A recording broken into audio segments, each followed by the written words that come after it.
Bismillahirrahmanirrahim. Alhamdulillah. Alhamdulillahi wassalatu wassalamu ala Rasulillah Muhammad ibn Abdullah wa ala alihi wa ashabihi wa man tabi'ahum bi ihsanin ila yaumiddin. Wa ba'd. Santri-santri pesantren Islam Al-Irsyad kelas 8 Mutawassithah yang saya cintai karena Allah. Assalamualaikum warahmatullahi wabarakatuh. Bersyukur kita kepada Allah Subhanahu wa taala yang telah memberikan nikmat kesempatan untuk kita bisa duduk bersama belajar mengenai Muslim peduli lingkungan. Pada pertemuan ke-18 yang lalu, kita membahas salah satu sunnah fitrah, yaitu kuku. Pada pertemuan kali ini, pertemuan yang ke-19, antum bisa membuka buku pada halaman 53. Kita akan membahas sirkulasi udara kamar lancar dan tidak pengap. Ruangan yang ideal adalah yang memiliki ventilasi yang mengalir dari bawah ke atas. Jadi udara masuk dari bawah mengalir ke atas. Ruangan yang ideal adalah yang memiliki ventilasi yang mengalir dari bawah ke atas. Alirannya juga terus-menerus sehingga kita merasa nyaman karena selalu mendapatkan udara bersih yang rendah terhadap polusi, sekaligus menjaga kelembapan dan suhu yang nyaman bagi penghuninya. Bentuk asrama yang ada bagi santri mutawassithah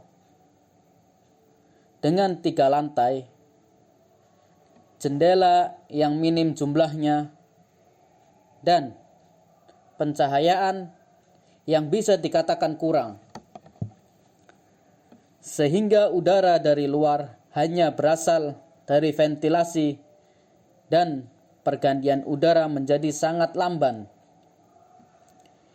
Maka hal ini mengakibatkan asrama cenderung gelap, lembab, dan pengap. Pergantian atau sirkulasi udara yang sangat lamban menyebabkan penghuninya banyak menghirup kembali CO2 yang keluar dari paru-paru. Kandungan CO2 dalam kamar semakin bertambah, sedangkan kadar O2 kurang. Maka kamar akan terasa gerah dan pengap. Belum lagi ditambah dengan bau-bau tidak sedap.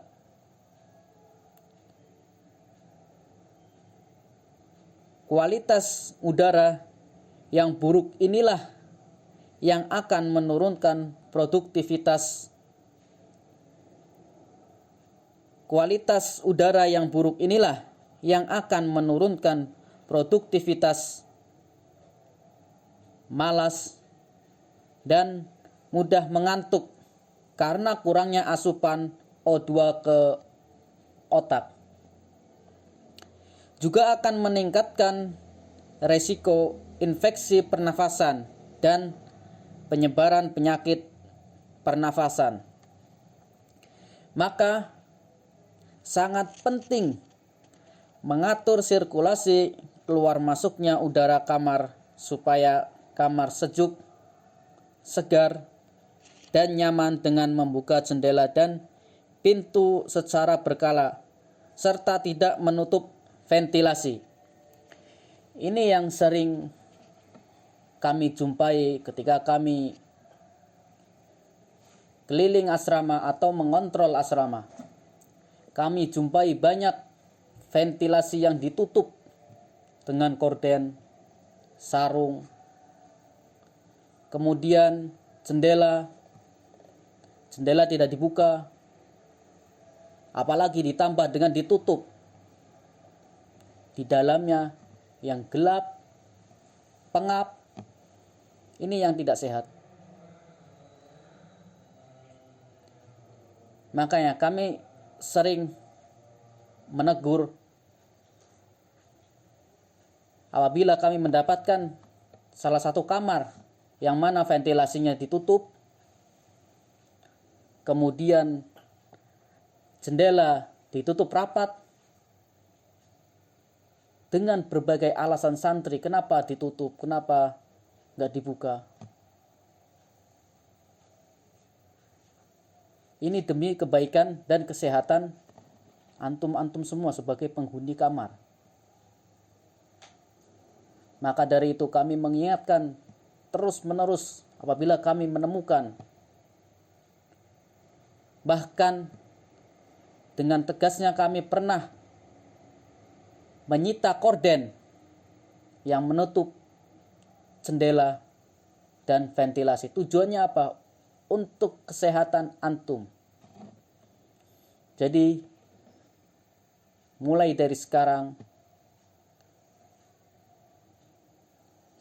antum berada di rumah. Jadi jendela-jendela yang ada di rumah dibuka. Supaya apa? Udara bisa masuk. Apalagi nanti setelah antum kembali ke pondok ke sini, jangan ada lagi ventilasi yang ditutup, jendela yang ditutup, pintu ditutup, bahkan dikunci full 24 jam, dibuka kalau mau masuk dan keluar. Ini yang tidak baik. Maka kita rubah bersama-sama untuk selalu membuka ventilasi, jendela, dan pintu untuk kesehatan pernapasan kita. Berikut yang bisa ada dilakukan, yaitu yang pertama, tidak menutup ventilasi seperti yang sudah saya sebutkan barusan.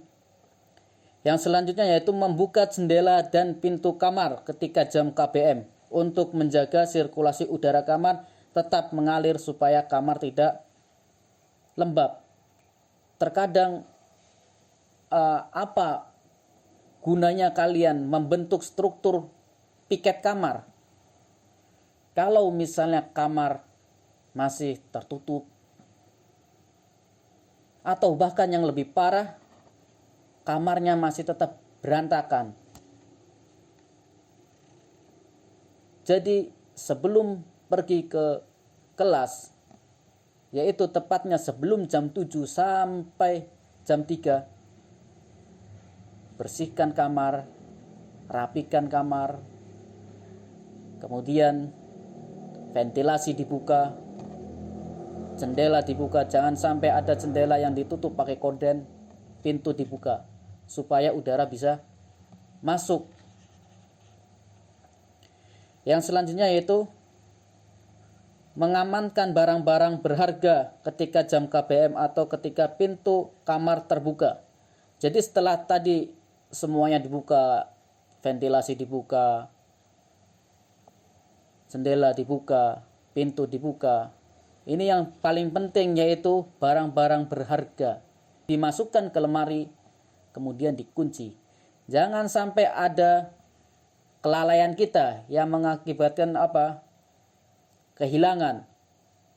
Terkadang karena kita terburu-buru, dompet lupa, dengan semudahnya dia meletakkan di atas ranjang. Ini yang tidak baik, atau kebiasaan buruk yang seperti ini harus ditinggalkan. Yang selanjutnya yaitu menutup pintu kamar dan jendela ketika jam-jam istirahat tidur. Nah, tadi sempat dijelaskan pintu kamar harus ditutup, pintu kamar, jendela, korden harus dibuka. Itu waktu jam-jam tertentu. Dan sebaliknya jam-jam tertentu juga yang mana harus ditutup ventilasi, jendela, dan pintu kamar. Kapan? Ketika istirahat malam. Jangan sampai kita ingin hidup sehat akan tetapi kebablasan. Biar kita udaranya sehat, jadi full 24 jam kita buka terus. Ventilasi dibuka, jendela dibuka, kamar dibuka. Itu tidak baik. Yang selanjutnya yaitu menjaga kamar supaya tetap kering dan tidak kotor. Sebelum terakhir yang adik-adik bisa lakukan, menjauhkan sumber-sumber yang menyebabkan bau tidak sedap ke dalam kamar. Baju setelah dipakai buat main bola yang keluar keringat itu tidak langsung serta-merta dilempar ke kasur atau dilempar ke dalam lemari atau dilempar dan ditumpuk-tumpuk di ember. Ini menyebabkan bau yang tidak sedap dan menimbulkan jamur di pakaian. Jadi setelah memakai baju yang berkeringat untuk dijemur terlebih dahulu.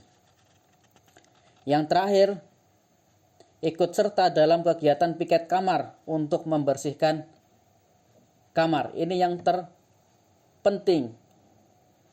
Jadi jangan untuk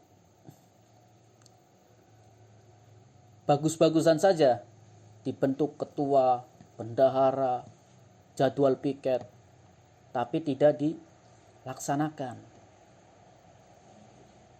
Dibentuk jadwal piket yaitu untuk membersihkan dan menjaga kamar supaya kamar kita bersih dan nyaman. Itu beberapa yang bisa adik-adik lakukan. Mungkin pertemuan kali ini kita cukupkan. Kita akan bertemu kembali di pertemuan yang ke-20. Kita akhirin dengan doa kafaratul majlis. Subhanakallahumma wa bihamdika asyhadu an la ilaha illa anta astaghfiruka wa atubu ilaik. Assalamualaikum warahmatullahi wabarakatuh.